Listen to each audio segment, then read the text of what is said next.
Good afternoon students. শুরু করতে চলেছি বিশেষ্য পদের ওপর চতুর্থ পর্বের ক্লাস। তোমরা প্রত্যেকে জেনে গেছো পদের শ্রেণী বিভাগটা, তাও একবার আমি এখানে রেখেছি, বলে দিচ্ছি। দেখো, পদ হলো 5 প্রকার। 1 হলো বিশেষ্য পদ, 2 হলো বিশেষণ পদ, 3 সর্বনাম পদ আর 4 অব্যয় পদ। এই চারটে পদকে একত্রে বলা হয় নামপদ, আর 5 নম্বর হলো ক্রিয়াপদ। আমি তোমাদের পড়াচ্ছিলাম বিশেষ্য পদের বস্তুবাচক বা দ্রব্যবাচক বিশেষ্য পদ পর্যন্ত তোমাদের আমি পড়িয়ে দিয়েছি। দেখো, বিশেষ্য পদের শ্রেণী বিভাগে বিশেষ্য পদকে 6 ভাগে ভাগ করা যায়।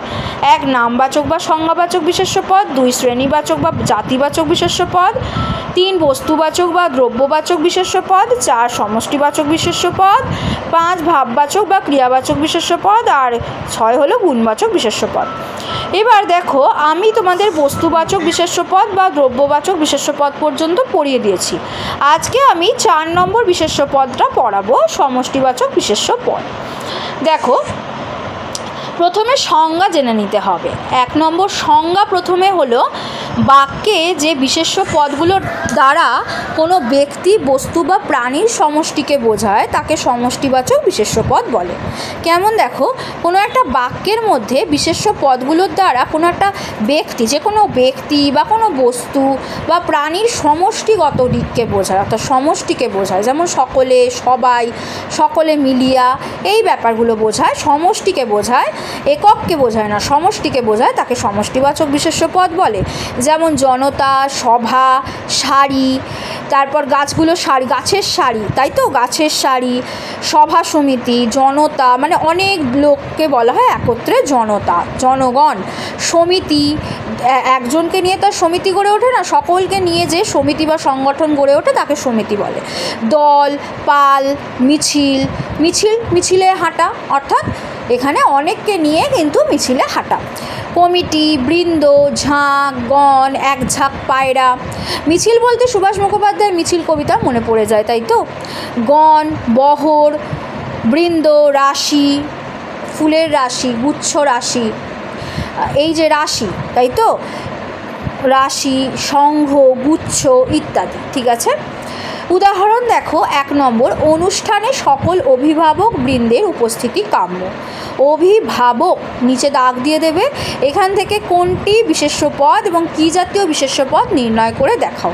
উত্তর কি হবে? অভিভাবক বৃন্দ হলো বিশেষ্য পদ, এটি হলো সমষ্টিবাচক বিশেষ্য পদ। ঠিক আছে, অভিভাবক বৃন্দ হলো সমষ্টিবাচক বিশেষ্য পদ। 2 নম্বর, গরুর পাল জমির ঘাসগুলো নষ্ট করে দিয়েছে। গরুর পাল, সমস্তটাই হচ্ছে গরুর পাল হলো সমষ্টিবাচক বিশেষ্য পদ, কারণ পালটা হলো গরুর মানে, গরুর পাল মানে কি, একটা গরু না, অনেকগুলো গরুকে নিয়ে আমরা গরুর পাল বলে থাকি, তাই গরুর পাল কথাটা কিন্তু গরুর ক্ষেত্রেই ব্যবহার করা হয়। আচ্ছা, গরুর পাল হলো সমষ্টিবাচক বিশেষ্য পদ। 3 নম্বর, যেমন ছেলের দল, বলি তো ছেলেদের দল, ওই রকম।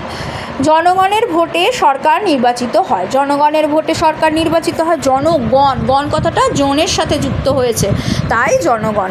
জনগণ হলো সমষ্টিবাচক বিশেষ্য পদ। 4 নম্বর হলো কমিটির সদস্যদের সিদ্ধান্তই চূড়ান্ত। কমিটির সদস্যদের সিদ্ধান্তই চূড়ান্ত, কমিটি হলো এখানে সমষ্টিবাচক বিশেষ্য পদ। চলে যাচ্ছি, দেখো 5 নম্বর উদাহরণে, সৈন্যদল শরীরচর্চা করছে। সৈন্যদল শরীরচর্চা করছে, সৈন্যদল একত্রিত হয়ে শরীরচর্চাটা করছে, যে প্যারেড করে, সৈন্যদলের যে প্যারেড, যদি আমরা বলি সৈন্যদলের প্যারেড, তখনও কিন্তু অনেক সৈন্যকে একত্রে বোঝাচ্ছে। সৈন্যদল হলো এখানে সমষ্টিবাচক বিশেষ্য পদ। দল বোঝাচ্ছে, তাই তো, দল কিন্তু ব্যবহার করা হয়েছে, দল এই শব্দটা ব্যবহার করা হয়েছে। 6 নম্বর দেখো উদাহরণ, বালক দলের আগমন ঘটলো। বালক দলের আগমন ঘটলো, বালক দল হলো সমষ্টিবাচক বিশেষ্য পদ। 7 নম্বর দেখো, এখানে বালক দল যেটা আছে, দেখো দল যে কথাটা, এটা হলো সমষ্টিবাচক বিশেষ্য পদ। এই যে পুরো শব্দটা এখানে তো আমরা আলাদা করে বলতে পারি না, আমরা জানি যে সমষ্টিবাচক বিশেষ্য পদ কোনগুলো দ্বারা চিহ্নিত করা হবে, গণ, দল, পাল, সংঘ, সমিতি, সভা, এইগুলো।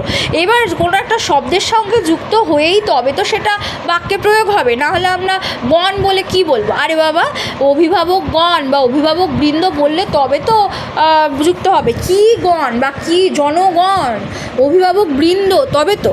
বালক দল হলো সমষ্টিবাচক বিশেষ্য পদ, তেমনই। আশা করি তোমাদের পরিষ্কার হয়ে গেছে।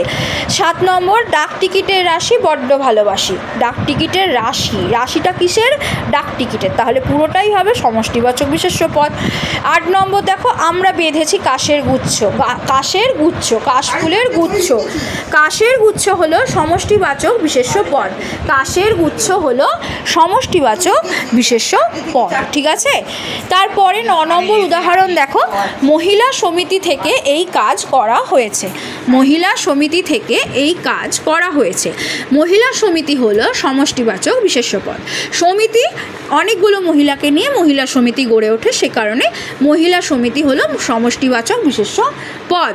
10 নম্বর উদাহরণটা দেখো, উজ্জ্বল এক ঝাঁক পায়রা সূর্যের উজ্জ্বল রৌদ্রে চঞ্চল পাখনায় উঠছে। এটা রৌদ্রে হবে, হ্যাঁ, প্রত্যেকে এটা ঠিক করে নিও। এটা হবে রৌদ্র নয়, রৌদ্রে চঞ্চল পাখনায় উঠছে, তাহলে একা হবে। তাহলে উজ্জ্বল এক ঝাঁক পায়রা সূর্যের উজ্জ্বল রৌদ্রে চঞ্চল পাখনায় উঠছে। এক ঝাঁক পায়রা হলো, এক ঝাঁক কি? পায়রা। এক ঝাঁক পায়রা হলো সমষ্টিবাচক বিশেষ্য পদ। এক ঝাঁক পায়রা হলো সমষ্টিবাচক বিশেষ্য পদ, ঠিক আছে। তাহলে সমষ্টিবাচক বিশেষ্য বোঝা গেল। আশা করি আর কোথাও তোমাদের ডাউট নেই। উদাহরণগুলো ভালো করে তোমরা পড়ে নিও, আমি বুঝিয়ে দিলাম, তাহলেই তোমাদের আরও ক্লিয়ার হয়ে যাবে কনসেপ্ট। আইডেন্টিফিকেশানে তোমাদের আর কোথাও অসুবিধা হওয়ার কথা নয়। ভালো করে সংজ্ঞা পড়বে এবং উদাহরণগুলো দেখে নেবে।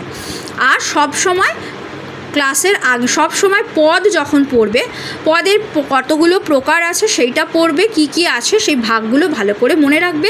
বিশেষ্য পদের শ্রেণী বিভাগটাও ভালো করে মনে রাখবে, যে 6টা ভাগে বিশেষ্য পদকে ভাগ করা হয়েছে। এই গেল আজকে সমষ্টিবাচক বিশেষ্য পদের ওপর আলোচনা। পরের ক্লাসে থাকবে ভাববাচক বা ক্রিয়াবাচক বিশেষ্য পদের ওপর আলোচনা, উদাহরণ সহযোগে। এইভাবে আমি বিশেষণ পদ, সর্বনাম পদ, অব্যয় পদ ও ক্রিয়াপদেরও আলোচনা করে দেব। আজকের ক্লাস এই পর্যন্তই। Thank you students, thank you so much.